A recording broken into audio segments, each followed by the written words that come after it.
If you're trying to master any of the shape tools in Photoshop, then this tutorial will help you do just that. However, if you're already familiar with some of the shape tools and their settings in the program, I'm going to share a few creative options that you have to use these shape tools in a way that you might not have thought about before. So let's get into Photoshop and see how it all works. Hello friend, my name's Brendan from BeWillCreative.com, and to access any of the shape tools in Photoshop, it's right here at the bottom of your toolbar, or you can press U on your keyboard. If you click and hold on this icon, you'll see all of the different shape options here. Now you'll probably hear me say the shape tool a lot, even though there's no technical shape tool. I'm just talking about any of these options here. Now the beauty of using any of these shape tools in Photoshop is that all of the settings pretty much work the same. So if you know how to use one, you know how to use all the other ones too. So to make life easy, let's start things off with the rectangle tool here. Now by default, with any of your shape tools selected, all you have to do is click and drag out on your canvas. It will automatically create a shape layer for you. Now you'll notice with shape layers, there's this little icon right beside it, and that's just representing the shape layer.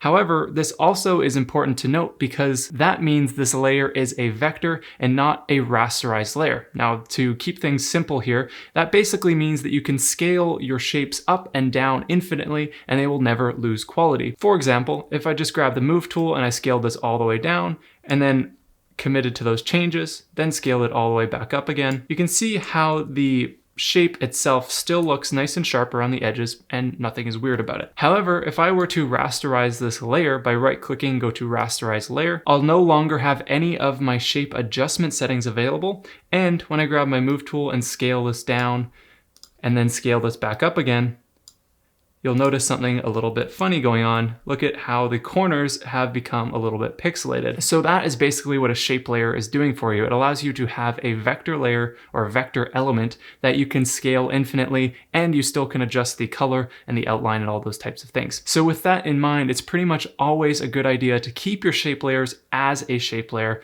Otherwise, you lose out on a lot of advantages that the vector layers offer. So deleting that layer, let's now talk about the different settings within your shape tools. With any of your shape tools selected, again, clicking and dragging out, if you wanted to create a perfect symmetrical shape, all you have to do is hold the Shift key.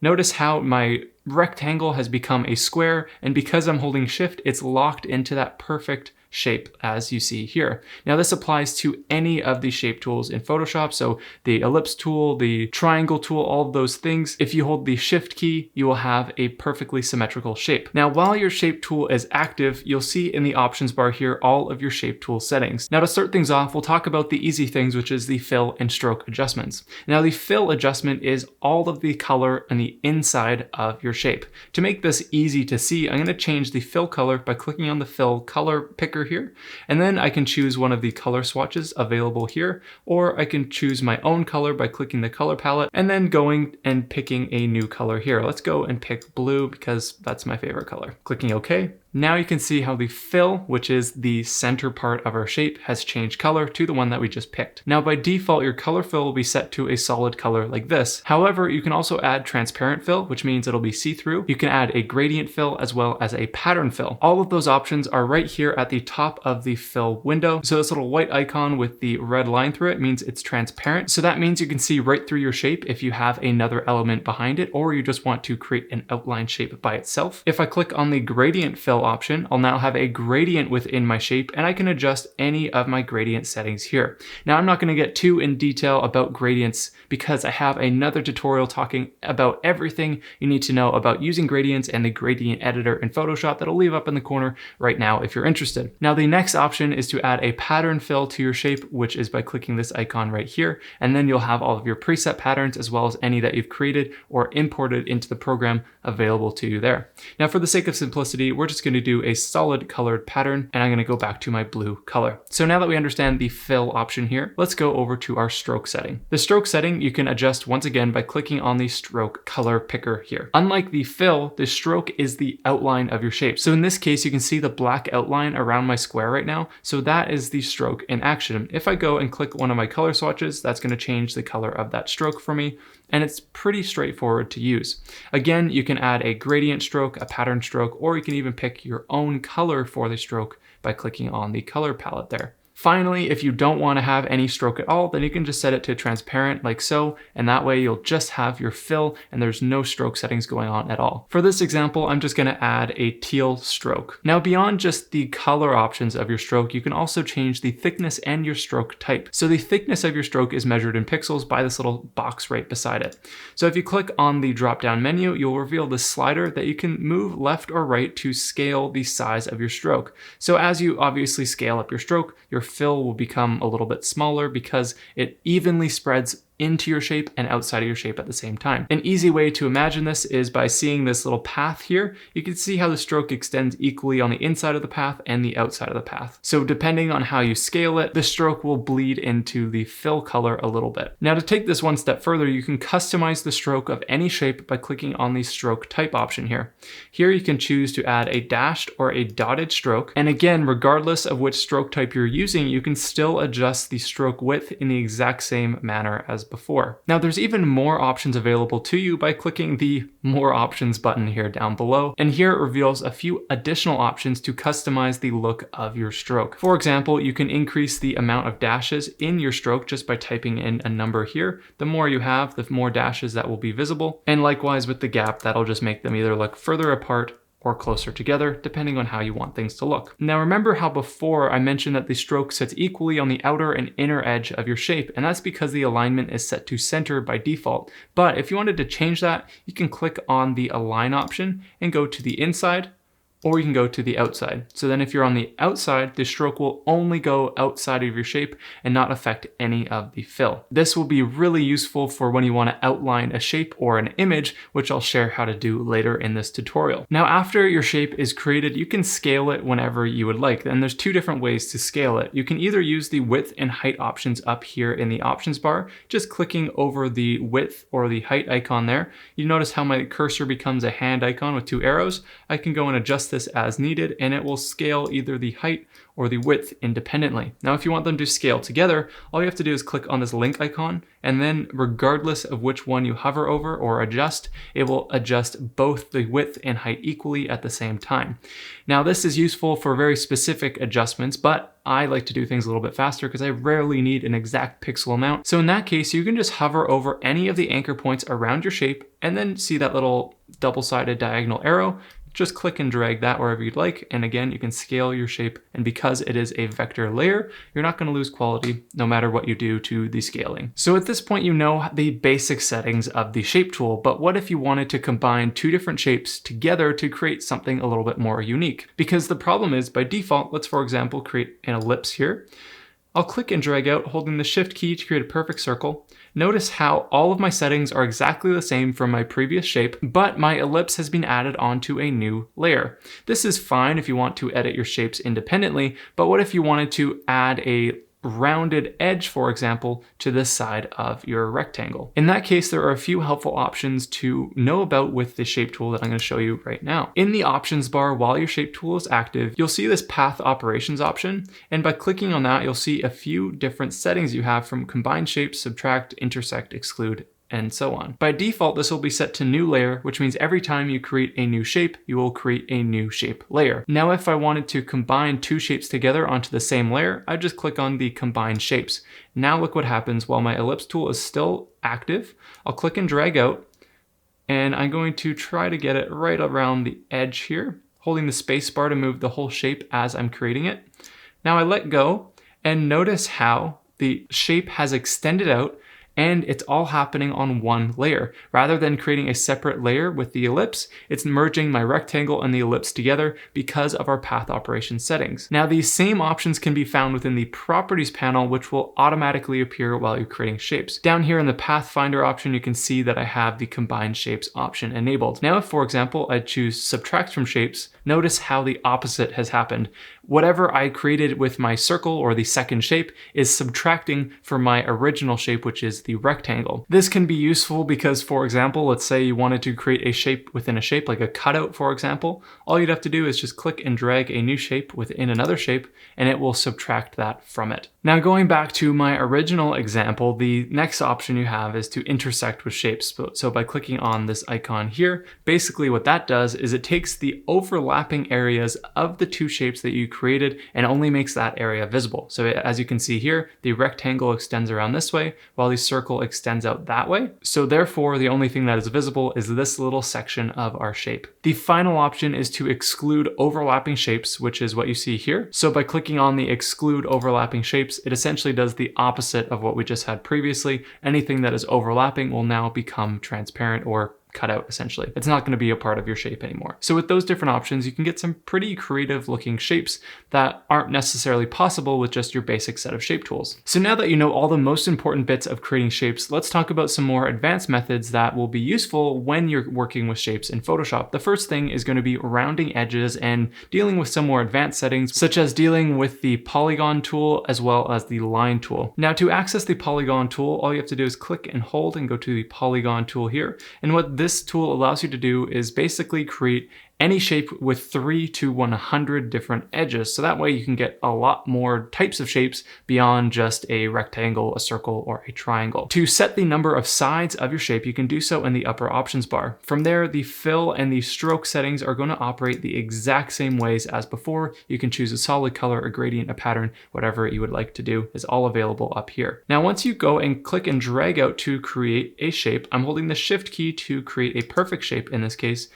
You can see that I've created a star, and this might look a little bit different for you depending on how your settings are looking. But the beauty of this tool is that once you create your shape, you can go and adjust the shape as needed afterwards. Nothing is set in stone. Within the properties panel, which will automatically appear after you create your shape, you can go and adjust the number of sides within your shape, and your shape will automatically adjust accordingly. Now, the reason that my shape looks like a star is because of the star ratio amount. So if I go and hover over this icon and then click and drag to the left, you'll notice how the star shape either shrinks down or it expands to create just a like octagon or a pentagon or something like that. I actually don't know what 7 sides would be called off the top of my head. Anyways, this just gives you the option to get a little bit more creative with your polygons because you can not only create just regular edges, but then you can pull them inwards to create sort of star shapes with as many sides as you would like by using the side number option here. Now to build off of this, and this is an option that's available in all of the shape tools, is you can round the edges of any shape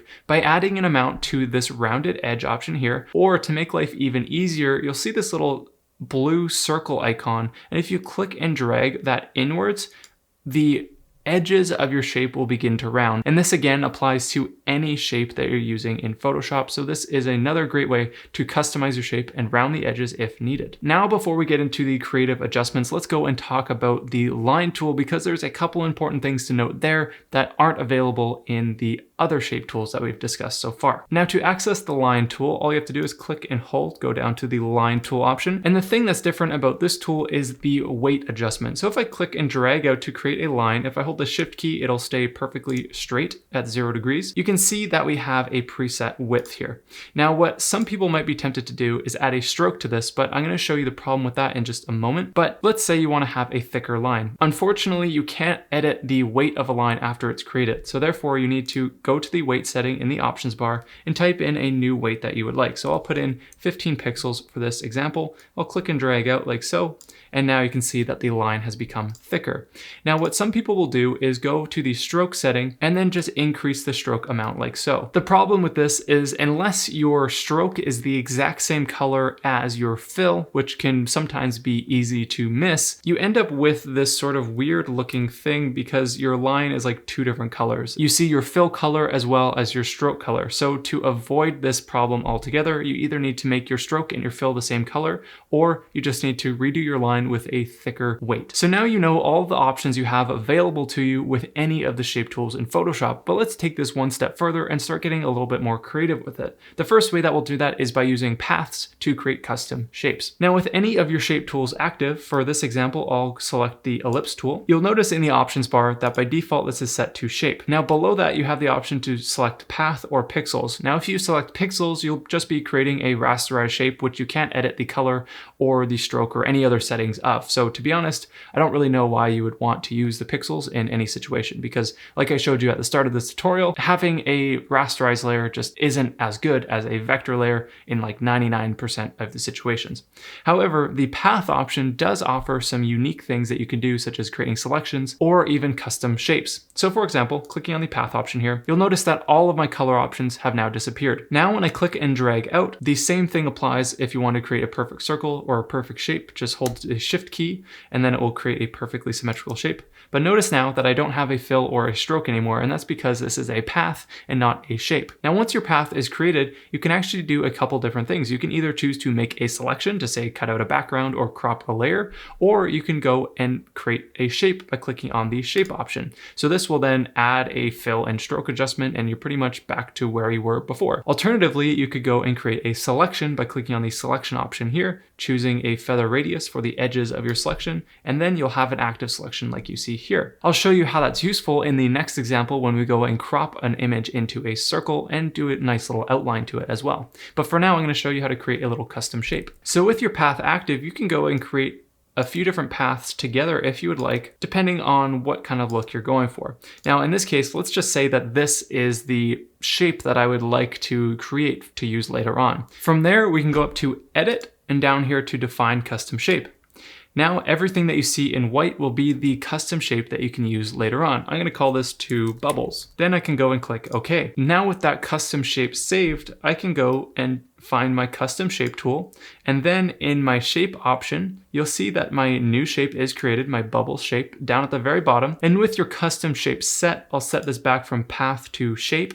And now when I click and drag out, you'll notice that I have that custom shape that I just created with my path that I can now draw on my canvas, and I can easily adjust the stroke settings, I can adjust the fill, and it works the exact same way as the previous shapes, but now we have something a little bit more unique. So custom shapes are a great way to have like stencils or outlines of something because they just will add a solid color fill to an outline or a path. Unlike a custom brush, which can have different levels of opacity, a shape is just great for having one solid level of opacity across your entire outline or your entire path. Now, whether you're using custom shapes like we have been doing right now, or you're using any of your regular shape tools, you can actually use this to crop your photos in Photoshop. Let me show you an example of this. Here I've brought an image into Photoshop, and we're going to use the custom shape that we just created to basically crop this layer. Using my custom shape tool or any of the shape tools that you would like to use, I'm going to select the bubble shape that I just created once again. Now you can either set this to shape or path because both methods will work, but let me just quickly walk you through both options. If I have the path option selected and I click and drag out, it will create a path of my shape on my image. Now to crop this layer to my path, I would just have to go to Make Selection, set this to 0 pixels, click OK,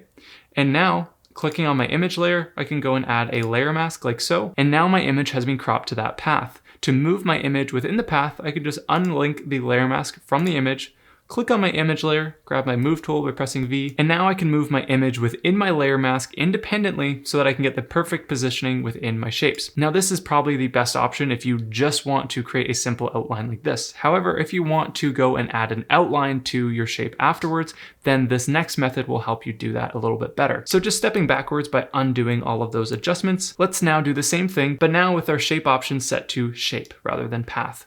Now when I click and drag out like so, it's going to create a shape layer rather than a path like before. So that means we don't have that selection button anymore in the options bar. Instead, we need to use a clipping mask so that our image layer stays only within the shape layer. So to do that, you first need to put your shape layer below your image by clicking and dragging it below your image layer in the layers panel. Now, clicking on your image layer, right-clicking and going to create clipping mask, that will apply your image into the parameters of your shape that you just created. From there, you can grab your move tool and reposition your image as needed. As well, you can move your shape separately since they're not attached to the same layer. So this just gives you a little bit more creative freedom with your cropping adjustments. Now the advantage of using the shape option rather than the path in this case is that you can easily add an outline. So let's say I wanted to outline all of these circles with my bubbles layer or my shape layer selected. I can go to my stroke option and then I can just adjust the stroke setting here and notice how it will add an outline to all of the areas that our image is visible, aka the shape.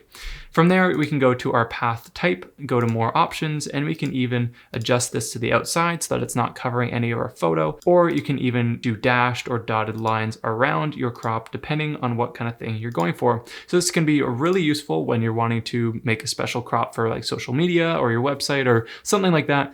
doing these types of adjustments can be really helpful. From there, you just want to export as PNG. So then that way everything would look exactly as you see here, wherever you take your project in the future. So although we covered a ton of stuff here, I hope that you now feel very confident about using the shape tool in Photoshop and know a few handy ways to get more creative with these tools beyond just creating regular shapes on your canvas. If you enjoyed this tutorial, make sure to hit that like button down below and consider subscribing to stay up to date with more tutorials just like today. If you're trying to learn Photoshop but you have no idea where to begin, make sure to download my free Photoshop Blueprint ebook available for free down in the description below. All you have to do is sign up to my email list and I'll send it over to you right away. Anyways, my name's Brendan from BeWillCreative.com. I hope you have an amazing rest of your day and I'll catch you back here next time. See ya then.